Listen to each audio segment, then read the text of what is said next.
बिस्मिल्लाहिर्रहमानिर्रहीम अस्सलामुअलैकुम dear students. आज के स्टूडियो लेक्चर के अंदर हम क्लास 10th की जो बुक है पंजाब टेक्स्ट बोर्ड यानी पैक्टा की उसके चैप्टर नंबर 4 की एक्सरसाइज 4.3 के सॉल्यूशंस फाइंड आउट करना स्टार्ट करेंगे। अच्छा बेटा, इससे पहले मैं चैप्टर नंबर 4 की एक्सरसाइज 4.1 और 4.2 के तमाम सॉल्यूशंस कंप्लीट करवा चुका हूं। वो तमाम सॉल्यूशंस आपको मेरे यूट्यूब चैनल पर मिल जाएंगे प्लेलिस्ट के अंदर, कोर्स आउटलाइन के अंदर, और साथ ही साथ मैं इस वीडियो के डिस्क्रिप्शन के अंदर भी 4.1 और 4.2 के लिंक शेयर कर दूंगा। तो बड़ी आसानी के साथ 4.1 और 4.2 के सॉल्यूशंस आपको मिल जाएंगे चैप्टर नंबर 4 के।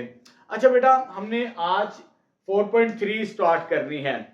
आज जो 4.3 के अंदर हमारा टॉपिक है, क्योंकि हम चैप्टर पढ़ रहे हैं फंक्शंस एंड ग्राफ, जो भी हमने 4.1 और 4.2 के अंदर टॉपिक्स पढ़े हैं उन्हीं से रिलेटेड सवाल है, लेकिन वर्ड्स प्रॉब्लम की फॉर्म के अंदर, स्टेटमेंट के अंदर आपको सवाल दिए होंगे। स्टेटमेंट को समझना है तो फिर हमारे लिए सॉल्व करना इन सवालों को बहुत आसान हो जाएगा। बड़ी सिंपल सी एक्सरसाइज है। अगर आपको 4.1 और 4.2 में जो मेन टॉपिक्स हमने पढ़े, फंक्शन, ग्राफ, एब्सोल्यूट फंक्शन की इक्वेशन का सॉल्यूशन और एब्सोल्यूट इनइक्वालिटी को जो सॉल्व किया, अगर आपने वो समझ लिए हैं तो फिर 4.3 हमारे लिए मालूम करना, सॉल्व करना और इससे समझना बहुत आसान होगा।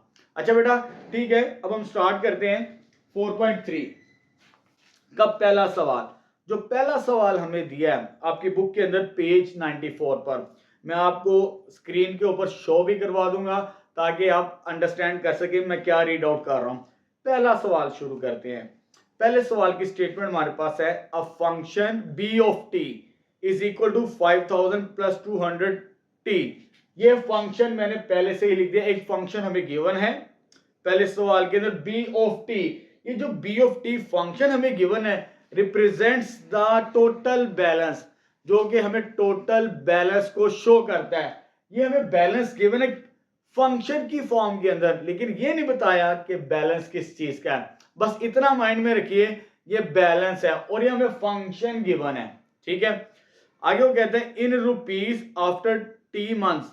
ये जो बी बैलेंस है आफ्टर टी मंथ, यानी ये फंक्शन हमें गिवन है। यहां पर जो टी है वो मंथ को रिप्रेजेंट कर रहा है कि कितने महीने के बाद हमें क्या बैलेंस मिलेगा, वो चीज देखनी सवाल के अंदर हमने।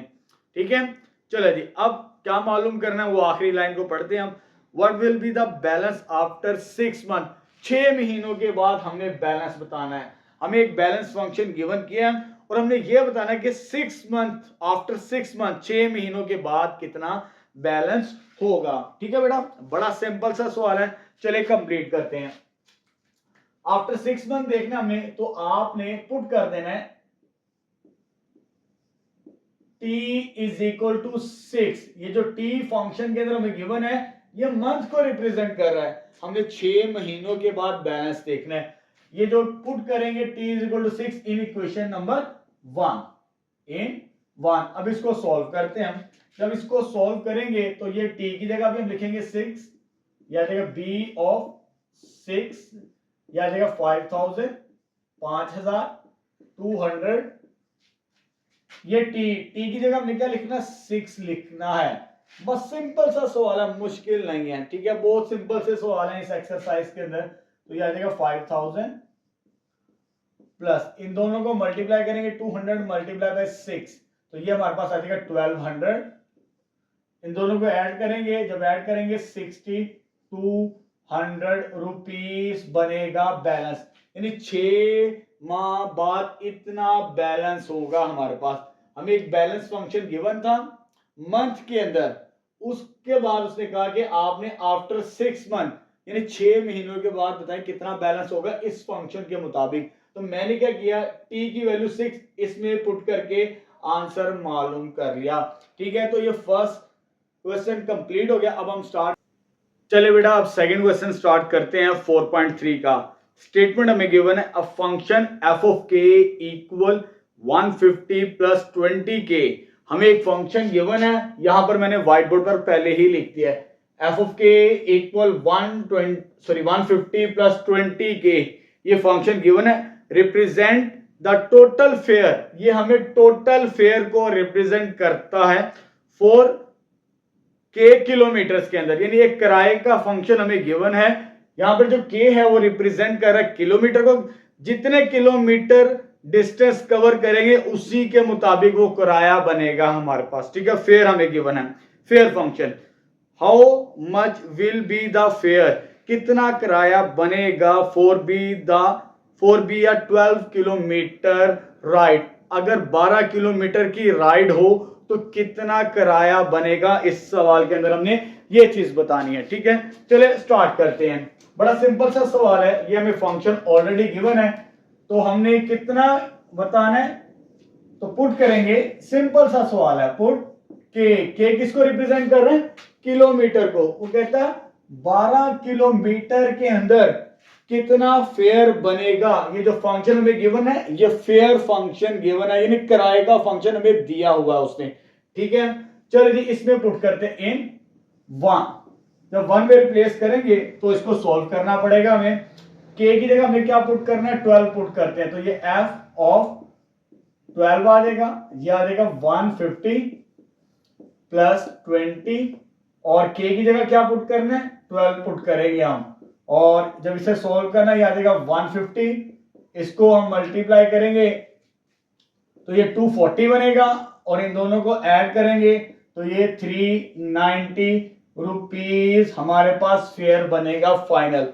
सिंपल सा सवाल था, हमें एक फंक्शन गिवन था फेयर फॉर्म के अंदर, फेयर यानी किराया हमारे पास, ठीक है। और के रिप्रेजेंट कर रहे हैं किसको, यहां पर किलोमीटर्स को। ये फंक्शन गिवन है और राइड का किराया पूछा उसे कि राइड अगर वो 12 किलोमीटर की हो तो कितना किराया बनेगा, हमें ये बताना था, ठीक है। हमने के की वैल्यू इसमें पुट की और हमने इसको सिंप्लीफाई किया, 390, ये हमारे पास फाइनल आंसर आ जाएगा, ठीक है। जो उबर राइडर वाले होते हैं इसी तरह फंक्शन को हम डेवलप कर देते हैं कंपनीज, तो हम फिर हमारे लिए सॉल्व करना और ऑटोमेटिकली फंक्शन बना दिया जाता है कि कितना किराया बनेगा कितने किलोमीटर का हो। तो ये ऑलरेडी फंक्शंस होते हैं उबर के लिए भी, तमाम गाड़ियों के लिए भी और दूसरी चीजों के लिए भी, ठीक है। तो यहाँ पर सेकंड भी कंप्लीट, हम थर्ड स्टार्ट करते हैं।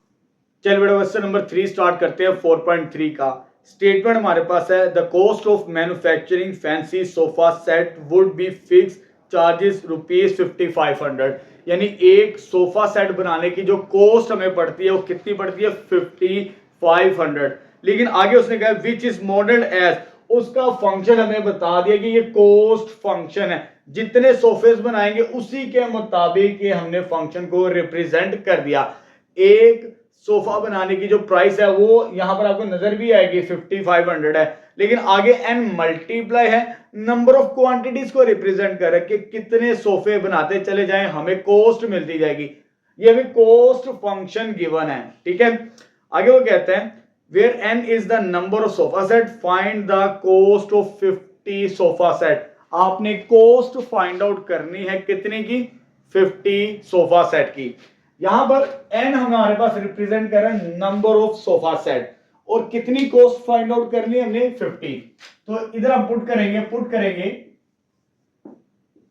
n किसको रिप्रेजेंट कर रहे हैं, नंबर ऑफ सोफा सेट, कितने की कॉस्ट निकालनी है, 50 की निकालनी है। इसे इक्वेशन नंबर 1 कह दें, तो n इज इक्वल टू 50 इन 1 में पुट कर देते हैं। जहां पर n लिखा हुआ है वहां पर 50 पुट करेंगे तो हमें फाइनल कॉस्ट मिल जाएगी, ठीक है बेटा। तो ये आ जाएगा एफ ऑफ n इक्वल 5500, और n की जगह क्या पुट करना है, 50, और जब इसको कैलकुलेटर से सिंप्लीफाई करेंगे तो हमें आंसर मिल जाएगा।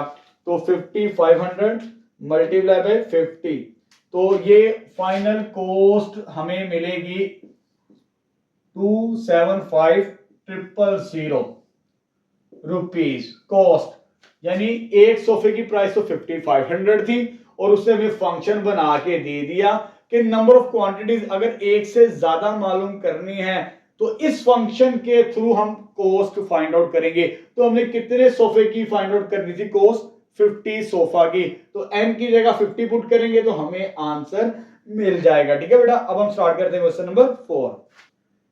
चल बेटा 4.3 का क्वेश्चन नंबर 4 स्टार्ट करते हैं। स्टेटमेंट है a function t of d, ये हमें फंक्शन गिवन है t of d equal d by 60, function given है। आगे वो कहता है रिप्रेजेंट्स द टाइम, ये जो फंक्शन है टी, ये टाइम को रिप्रेजेंट कर रहा है in hours to travel a distance D, ये टाइम को रिप्रेजेंट कर रहा है और ये डी डिस्टेंस को रिप्रेजेंट कर रहा है। ठीक है, आगे वो कहते हैं kilometres, how will long it will take to travel 180 kilometres, उसे कितना टाइम लगेगा, कितना टाइम लगेगा अगर वो 180 किलोमीटर डिस्टेंस को कवर करता है। अब यहां पर जो टी है ये टाइम को रिप्रेजेंट कर रहा है और डी डिस्टेंस को रिप्रेजेंट कर रहा है। वो कहता आपने टी की वैल्यू फाइंड आउट करनी है। ठीक है, तो कितना डिस्टेंस कवर करे, अगर वो 180 किलोमीटर, ये जो डी है ये रिप्रेजेंट कर रहा है किसको, डिस्टेंस को, तो हम क्या करेंगे, सिंपल पुट करेंगे डी, कितना डिस्टेंस है जी 180 किलोमीटर, ये जो डी की वैल्यू उसने हमें गिवन की है इसमें पुट करेंगे तो हमें फाइनल टाइम पता चल जाएगा कितना टाइम लगेगा इतना डिस्टेंस कवर करने के लिए। तो ये जो फंक्शन गिवन है इस डी की जगह हम ये पुट करेंगे इन इक्वेशन नंबर 1 और इसको सिंप्लीफाई कर लेंगे। ठीक है बेटा, चलो जी हमें टाइम पीरियड मिल जाएगा, सॉरी टाइम मिल जाएगा, डी की जगह क्या पुट करना है 180, याद आएगा इज इक्वल टू, यहां पर भी डी है 180 डिवाइडेड बाय कितने 60, डी की वैल्यू 180 सवाल में दी है उसको पुट कर दिया, इसको डिवाइड करेंगे तो हमें आंसर मिल जाएगा 3 आवर्स, क्योंकि टाइम किसको रिप्रेजेंट कर रहा है, आवर्स को रिप्रेजेंट कर रहा है। तो बड़ी आसानी के साथ इस फंक्शन के मुताबिक हमें डिस्टेंस दिया था कि 180 किलोमीटर डिस्टेंस कब कितना टाइम लेगा कि वो कवर हो, तो 3 घंटे लगेंगे इस फंक्शन के मुताबिक 180 किलोमीटर डिस्टेंस कवर करने में हमें। ठीक है बेटा, बड़े सिंपल से सवाल है, फंक्शन दिया हुआ और वैल्यूज पुट करते चले जा रहे हैं, हमें आंसर्स मिलते चले जा रहे हैं। ठीक है, अब हम स्टार्ट करते हैं क्वेश्चन नंबर 5।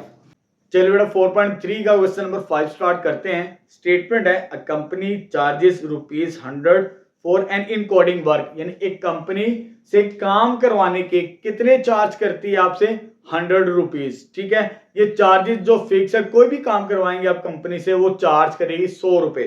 इन एडिशन अजाफा क्या है, द कंपनी चार्जेस ₹5 पर पेजेस ऑफ प्रिंटेड आउट, यानी अगर आप उस काम करवाने के बाद उसका प्रिंट आउट भी निकलवाते हैं पेजेस के हिसाब से, पर पेज कितना पड़ता है प्रिंट, आपको ₹5 पड़ता है। द मॉडल फंक्शन, ये उसने हमें बना के दे दिया मॉडल फंक्शन, यहाँ पे जो 100 है ये फिक्स चार्ज है हमारे पास, जैसे कंपनी ने बता दिया अगर कोई काम करवाएंगे ₹100 आपको चार्ज पड़ेगा। इन एडिशन, एडिशन यानी प्लस कितना इजाफा है जी ₹5, ₹5 इजाफा होगा। यहाँ पर जो x है नंबर ऑफ पेजेस को रिप्रेजेंट कर रहा है, जितने पेजेस होंगे उसी के मुताबिक आपको चार्जेस पड़ते चले जाएंगे आपके पास। ठीक है, आगे यही पूछता है वो एंड में, how much company will charge, कितना चार्ज करेगी इस फंक्शन के मुताबिक आपसे, अगर आप नंबर ऑफ पेजेस कितने करें प्रिंट आउट 55 पेजेस, अगर 55 पेजेस इनकोडिंग और प्रिंट आउट करवाएंगे तो वो बताने कितना पड़ेगा। ठीक है, चलो जी इस फंक्शन को यूज करके हम पर पेजेस, टोटल पेजेस कितने हैं जो कि प्रिंट आउट करने हमने, वो 55 है, तो इसे इक्वेशन नंबर 1 कह देते हैं हम। ठीक है, तो इसमें हमने पुट करना है नंबर ऑफ पेजेस, कितने पेजेस हैं, x is equal to 55 in equation number 1। ये फंक्शन उसने हमें बना के दे दिया है, इस फंक्शन के मुताबिक हमने क्या करना है, टोटल चार्ज बताने कितने चार्जेस होंगे हमारे पास। ठीक है, इस 55 को इसमें पुट करेंगे तो हमें चार्जेस मिल जाएंगे। ठीक है बेटा, चलो जी इसे कंप्लीट करते हैं। चलो इस 55 को इसमें पुट करते हैं तो ये आ जाएगा f ऑफ x की जगह आ जाएगा 55 हमारे पास, 100 वैसे का वैसे ही आ जाएगा, प्लस 5x, कितने पेजेस हैं टोटल 55, यहाँ पर 55 पुट करेंगे और इसको सॉल्व करेंगे कैलकुलेटर से। जब हम कैलकुलेटर से सॉल्व करेंगे इससे बेटा तो 5 को मल्टीप्लाई करेंगे 55 के साथ तो ये 275 आता है हमारे पास। ठीक है, और साथ में क्या देगा 100, इन दोनों को प्लस करेंगे तो 375 रुपीज टोटल चार्ज होगा। कंपनी इतना चार्ज करेगी अगर आप 55 पेजेस करवाते हैं प्रिंट आउट। ठीक है, सिंपल से सवाल है। अब नेक्स्ट 6 स्टार्ट करते हैं। चलिए बेटा 4.3 का क्वेश्चन नंबर 6 स्टार्ट करते हैं। स्टेटमेंट है a chemical reaction is stable at 37 degree. एक केमिकल रिएक्शन स्टेबल है उस वक्त तक जब तक 37 सेंटीग्रेड है हमारे पास, ठीक है। आगे वो कहता है the process must be stop. तो प्रोसेस है केमिकल रिएक्शन स्टॉप कर दिया जाएगा if the temperature deviates by more than 2.5 centigrade. अगर उसमें इजाफा हो जाए 37 से ऑनवर्ड 2.5 ज्यादा हो जाए टेम्परेचर, तो केमिकल रिएक्शन को रोक दिया जाएगा, ठीक है। The condition is modelled as, ये उसने कंडीशन हमें मॉडल इनइक्वालिटी की फॉर्म के अंदर बना दी, ठीक है। यानी यहां पर स्टेबल है, अगर 2.4 सेंटीग्रेड सॉरी 2.5 सेंटीग्रेड से ज्यादा हो जाए तो उसे हम रोक देंगे उस केमिकल रिएक्शन को। For what values must be process sorry for what temperature the values must process be stop, कि कब हम टेम्परेचर को रोक सकेंगे ये बताना है। ये उसने हमें इनइक्वालिटी फॉर्म के अंदर फंक्शन बना के दे दिया। 37 पर स्टेबल है केमिकल रिएक्शन, अगर 2.5 मोर हो जाए तो केमिकल रिएक्शन को रोकेंगे। अब बताना है कि कब हम रोक सकेंगे, वो लिमिट, वो ड्यूरेशन, वो रेंज बतानी है हमने, ठीक है, इस सवाल के अंदर टेम्परेचर की। तो ये ग्रेटर देन है, तो 4.2 के अंदर हम एब्सोलूट, ये एब्सोलूट इनइक्वालिटी का फंक्शन हमें गिवन है। हम 4.2 के क्वेश्चन नंबर 3 के अंदर इस तरह के सॉल्यूशन मालूम करना सीख चुके हैं, ठीक है। अब एब्सोलूट दो तरह की वैल्यूज होती हैं, एक पॉजिटिव और एक नेगेटिव। चलो जी, आपको मैंने बताया हुआ है कि इसको ओपन कैसे किया जाता है। जरा इस पॉइंट को दोबारा समझ लीजिए जो हम 4.2 के अंदर पढ़ चुके हैं। ये जो एब्सोलूट है हमें दो वैल्यूज देता है, एक पॉजिटिव और एक नेगेटिव, ठीक है। ये हम पढ़ चुके हैं बाय डेफिनेशन के मुताबिक। अगर ग्रेटर वाला सिंबल हो उसको कैसे ओपन करेंगे इस नंबर के मुताबिक वो समझना है। अंदर फंक्शन के हमारे पास t-37, तो पहले पॉजिटिव के लिए t-37 डिग्री, सिंबल कौन सा है, ग्रेटर। अगर पॉजिटिव साइन दूंगे इसकी दो वैल्यूज बननी है, एक पॉजिटिव वैल्यू एक नेगेटिव वैल्यू। पॉजिटिव वैल्यू हम ग्रेटर देन सिंबल के साथ रखेंगे, एक तो ये पॉसिबिलिटी बनेगी, और यही फंक्शन जब ओपन करेंगे एब्सोल्यूट को t-37 डिग्री लेस देन -2.5, ये चीज है। जब भी एब्सोल्यूट इनइक्वालिटी को ओपन करें तो दो तरह से ओपन करनी पड़ती है। ग्रेटर वाली को दो तरह से ओपन करेंगे, एक पॉजिटिव साइन के साथ और एक नेगेटिव साइन के साथ। पॉजिटिव वाली इसको ग्रेटर देन के साथ ही रखेंगे और जो नेगेटिव वैल्यू को उसे हम लेस कर देंगे। बस ये सिंपल सा तरीकाकार है जो मैं 4.2 के अंदर भी आपको बता चुका हूं, ठीक है। यानी पॉजिटिव को ग्रेटर साइन के साथ रखेंगे, नेगेटिव को लेस देन साइन के साथ रखेंगे इस फंक्शन को। बस इसे सॉल्व करेंगे तो हमें मिल जाएगा कि केमिकल रिएक्शन को स्टॉप कहां पर करना है। ये माइनस है, उधर जाके क्या देगा प्लस, तो ये आ जाएगा एक हिस्सा, तो ये बनेगा ग्रेटर देन 37, ये माइनस इधर आगे प्लस 2.5, ये भी डिग्री है, ये भी डिग्री, ये भी डिग्री, तो ये आ जाएगा प्लस करेंगे 39.5। एक तो अगर वो 39.5 से ज्यादा हो जाए तब हम केमिकल रिएक्शन को रोक देंगे। दूसरा, एक तो ग्रेटर देन के लिए सोल्व कर लिया जो पॉजिटिव रखा, दूसरा लेस देन को रखेंगे जो नेगेटिव साइन के साथ रखा। तो ये नेगेटिव, ये वैल्यू उधर जाके पॉजिटिव हो जाएगी, तो ये हमारे पास आ जाएगा लेस देन 37 माइनस 2.5 डिग्री, ठीक है। इसमें से इसको माइनस करेंगे हमें आंसर मिल जाएगा। तो लेस देन वाला क्या होगा 34.5 जब आप इसे माइनस करेंगे। अगर इससे कम हो जाए तब भी हम केमिकल रिएक्शन को रोक देंगे, अगर इससे ज्यादा हो जाए तब भी हम केमिकल रिएक्शन को रोक देंगे। यही चीज उसने हमें पूछी थी। एब्सोल्यूट इनइक्वालिटी को ग्रेटर वाली को इस तरह सॉल्व किया जाता है, ठीक है बेटा। अब हम स्टार्ट करते हैं क्वेश्चन नंबर 7। चलिए बेटा 4.3 का क्वेश्चन नंबर 7 स्टार्ट करते हैं। स्टेटमेंट है a factory produce metal rod must be 2.5 metre long, यानी कंपनी एक मेटल रॉड बनाती कितने मीटर्स का, 2.5 का, with a tolerance of plus minus 0.4 metre, यानी इसको इतना टॉलरेंस बर्दाश्त किया जा सकता है, या इससे ज्यादा हो जाए या इससे कम इसकी लेंथ हो जाए, ज्यादा ना हो। माइनस 0.4 भी हो सकती है, प्लस 0.4 का इजाफा भी हो सकता है उस लेंथ के अंदर। एंड एब्सोल्यूट इनइक्वालिटी इस मॉडल एज, ये उसकी हमें एब्सोल्यूट मॉडल की इनइक्वालिटी बना के दे दी है। यानी जो मीटर रॉड की लेंथ है, हमारे पास रॉड की जो लेंथ है मीटर्स में वो कितनी है 2.5, और इतना एरर आ सकता है 0.4 प्लस भी हो सकता है, 0.4 माइनस भी हो सकता है। और हमें यह भी मालूम है प्लस माइनस वैल्यू रिप्रेजेंट करती है एब्सोल्यूट फंक्शन को, ये उसने हमें एब्सोल्यूट इनइक्वालिटी दी है। इस इनइक्वालिटी की मदद से हमने उसकी रेंज फाइंड आउट करनी कितनी एक्सेप्टेबल होगी इस इनइक्वालिटी के मुताबिक जो उसने हमें मॉडल बना के दे दिया। अगर बात को समझना है, अभी मैंने क्वेश्चन नंबर 6 को रेस नहीं किया, यहां पर ग्रेटर देन वाली थी हमारे पास इनइक्वालिटी, और इस सवाल के अंदर हमारे पास आ रही है लेस देन वाली। दोनों में डिफरेंस मैं बता चुका था जब हमने 4.2 के सवाल किए। अगर आपके पास ग्रेटर देन वाली हो तो आपने एक ग्रेटर पॉजिटिव साइन के साथ रखना है, लेस देन माइनस 2.5 के साथ रखना है। ग्रेटर देन को अलग अलग लिखते हैं हम, एक ग्रेटर देन के साथ और एक लेस देन के साथ।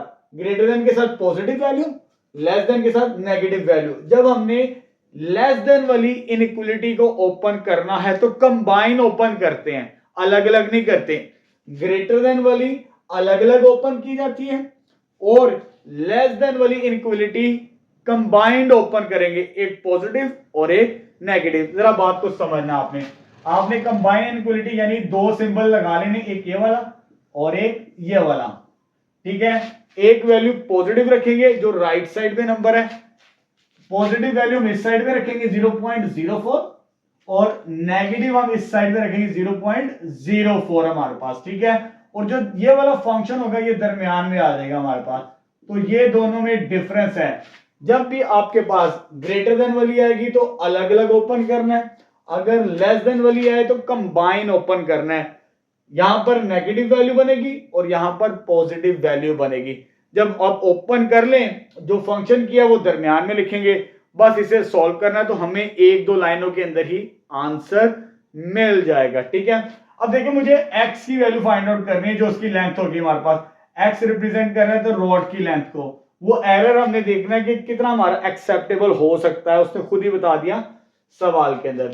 अब ये जो माइनस 2.5 है ये इधर भी आके प्लस होगा, ये उधर जाके भी प्लस होगा, क्योंकि कंबाइन इनइक्वालिटी के अंदर लेफ्ट साइड में भी ऐड करना पड़ेगा और राइट साइड पे भी हमें ऐड करना पड़ता है ये वाला नंबर। तो ये नंबर इधर आके प्लस होगा, ये पहले से मौजूद है 0.04, ये नंबर इधर आके प्लस हो जाएगा और ये नंबर उधर जाके भी प्लस हो जाएगा, 2.5 प्लस 0.04 के मुताबिक, ठीक है बेटा। बड़ा सिंपल सा सवाल था। अब आप इसे कैलकुलेटर से चेक करें तो ये 2.46 मीटर, मैं यूनिट साथ ही लिख रहा हूं क्योंकि मैंने सॉल्व कर लिया। इसको सॉल्व करेंगे 2.46 मिलेगा, x वैसे ही आ जाएगा, तो ये जब इसे सॉल्व करेंगे 2.50, तो ये फाइनल रेंज आ चुकी है हमारे पास, ठीक है। तो इनइक्वालिटी के दरमियान डिफरेंस आपको पता होना चाहिए। ग्रेटर वाली कैसे ओपन करनी है, लेस देन वाली कैसे ओपन करनी है, तो दोनों को मैंने पैरेलल आपको दिखा दिया कैसे सॉल्व करते हैं सवालों को। सवाल बहुत आसान होते हैं हमारे पास, ठीक है, बस उसकी कैलकुलेशन देखनी पड़ती है, लेस देन वाली की कैसे रखनी है और ग्रेटर देन वाली की कैसे रखनी है। अब हम स्टार्ट करते हैं लास्ट क्वेश्चन इस एक्सरसाइज का, क्वेश्चन नंबर 8। चलो बेटा अब 4.3 का लास्ट क्वेश्चन सॉल्व करते हैं। क्वेश्चन नंबर 8 स्टेटमेंट है, अ machine part must be aligned so that its centre is exactly at 0, यानी एक मशीन के जो पार्ट्स है उसकी जो अलाइनमेंट है किस पॉइंट पर है, 0 पॉइंट के ऊपर। If we shift more than 0.1 millimetre, अगर उसको 0 से कहां शिफ्ट करें, 0.1 मिलीमीटर से उसके अलाइनमेंट को, the part will be rejected, यानी उस पार्ट को हम क्या कर देंगे, रिजेक्ट कर देंगे, ठीक है। 0 पर होगा उसकी अलाइनमेंट तो एक्सेप्ट करेंगे, अगर उसकी अलाइनमेंट 0.1 मिलीमीटर पर चली जाती है, ठीक है, किसी भी स्पेयर पार्ट की, ये 0 पर है, अगर अलाइनमेंट इधर मौजूद है तो एक्सेप्टेबल है, अगर थोड़ा सा आगे मूव करता है 0.1 मिलीमीटर तो वो रिजेक्ट कर देंगे हम उस पार्ट को। ठीक है, चले जी आगे। वो कहता था मॉडल इज गिवन, ये उसका उसने मॉडल बना के दे दिया, x mod x absolute is greater than 0.1, what position of centre cause rejection. हमने रिजेक्शन पॉइंट मालूम करना है। रिजेक्शन पॉइंट उसने बता भी दिया था 0.1 mm पर, ये उसने बताया भी है। इससे बड़ा हो गया तो फिर हम उस पार्ट को क्या कर देंगे, रिजेक्ट कर देंगे। अब इस एब्सोल्यूट इनइक्वालिटी के अंदर भी हमारे पास ग्रेटर देन का निशान आ चुका है। जैसे मैंने क्वेश्चन नंबर 6 सॉल्व करवाया आपको, वैसे ही सॉल्व करेंगे। ग्रेटर देन वाली इनइक्वालिटी को बता दिया कैसे ओपन करना, दो तरह से ओपन करना होता है। जब हमने इस एब्सोल्यूट वैल्यू को ओपन करना है ग्रेटर देन वाली को, जो मैं क्वेश्चन नंबर 6 के अंदर बता भी चुका हूं। ठीक है, बड़ा सिंपल सा है। जब हमने इसे ओपन करना है एक पॉजिटिव वैल्यू के साथ एक नेगेटिव वैल्यू के साथ, तो x लेफ्ट साइड में सिंपल x है, ग्रेटर देन साइन के साथ ये वैल्यू पॉजिटिव रखेंगे हम, और x लेस देन यानी एक ग्रेटर देन के साथ और एक लेस देन के साथ, ग्रेटर देन के साथ ये वैल्यू पॉजिटिव आएगी और लेस देन के साथ ये वैल्यू नेगेटिव आएगी हमारे पास। ठीक है, तो ये सिंपल था हमारे पास। अब यहां पर x के साथ ना कोई प्लस हो रहा है ना माइनस हो रहा है ना मल्टीप्लाई ना डिवाइड, सिंपल डायरेक्ट इसका आंसर आ चुका है। एक लाइन के अंदर हमने ग्रेटर देन वाली इनइक्वालिटी का ओपन किया है। जब भी ग्रेटर देन वाली इनइक्वालिटी को ओपन करें, ग्रेटर देन साइन के साथ पॉजिटिव वैल्यू और लेस देन के साथ नेगेटिव वैल्यू रखते हैं हम, तो यहां पर सॉल्व हो चुका। इससे ज्यादा, अगर इससे ज्यादा रखें तब भी रिजेक्ट कर देंगे और इससे कम रखेंगे माइनस में यहां पर भी, तो तभी हम क्या कर देंगे, रिजेक्ट कर देंगे उस पार्ट को। ठीक है, तो यहां पर हमारा ये सॉल्यूशन भी मुकम्मल हो चुका। क्वेश्चन नंबर 8, इसे सिंपल ताकि सेपरेट करके लिखना, अलग अलग करके और की फॉर्म के अंदर, तो यहां पर दूसरा सॉल्यूशन ये आ चुका हमारे पास। सिंपल सवाल था, एक लाइन के अंदर इसका आंसर मिल चुका और यहां पर अल्हम्दुलिल्लाह हमारी 4.3 भी मुकम्मल हो चुकी है। तो इंशाल्लाह नेक्स्ट वीडियो लेक्चर के अंदर हम चैप्टर नंबर 4 की रिव्यू एक्सरसाइज स्टार्ट करेंगे। ठीक है बेटा, मिलते हैं नेक्स्ट वीडियो लेक्चर के अंदर।